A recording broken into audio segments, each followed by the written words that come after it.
Stranger among my neighbors, there was a middle-aged man who had been practicing martial arts for a very long time. Every day he would practice by hitting the trees in his front yard and breaking bricks with his bare hands. But one day he was found dead in the garden. What was even more shocking was that in the front yard of his house, he was strangled to death with his fist jammed against his throat. His jaw was completely dislocated, something that could not have happened without force, but there was no sign of anyone doing this. The neighborhood was in shock and the police were focused on the investigation. But one day, while resting at home, there was no development. I heard a voice outside, "Please open the door." I was walking towards the door and opening the door when I heard that voice. Before I knew what it was, I felt it coming like an order. There was a man in front of the door, wearing eyeball-shaped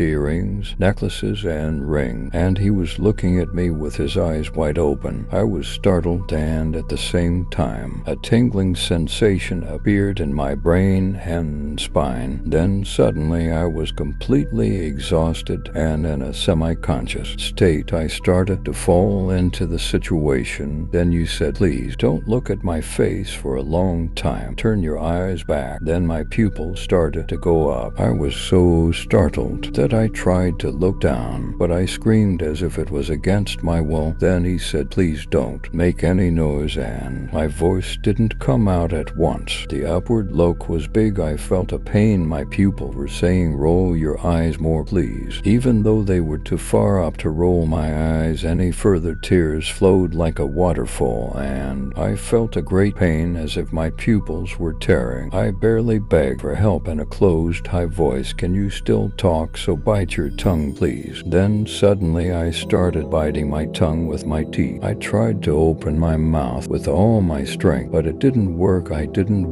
felt great pain. Only then I realized how the martial artist died. He said, "Now bite your tongue until it cuts." As soon as I heard the voice of a man with an appearance, the numbness in my body went away. The man turned and looked at the police officer and said, "Please drop the gun." Then the police dropped the gun to the ground. He did not take the gun and stood motionless with a stupid expression on his face at that moment. I attacked him from behind and headlocked him, but when he said that his arm was weak, my arm was weak, and I was astonished. He walked away smoothly and pointed at me and told the officer to point his gun at this man. Then the police officer took the gun and pointed it at me. The man said to the police that if he moves, the trigger will be pulled, and he will disappear silently. I couldn't move, and the police stopped. The man stood rigid for a long time after he completely disappeared. The police dropped his gun and collapsed on the ground. We couldn't believe what we experienced, and from that day on, the police spent all their energy to catch the mysterious man, and after a while I heard the news that the man was caught. It turned out that man had the ability to hypnotize people in a second. He used this technique to play with people like toys. It turns out there were hundreds of other people who were abused by him, but no one would report it because he had hypnotized them so they wouldn't report him to the police, so sending him to prison. The government reportedly took him to use him for special missions. No one knows what mission he was used for, but since he was a very dangerous person, whenever even senior government officials meet, they are reportedly accompanied by soldiers from a dozen foreign special forces. Thank you for watching. Do not forget to like the video and subscribe to the channel.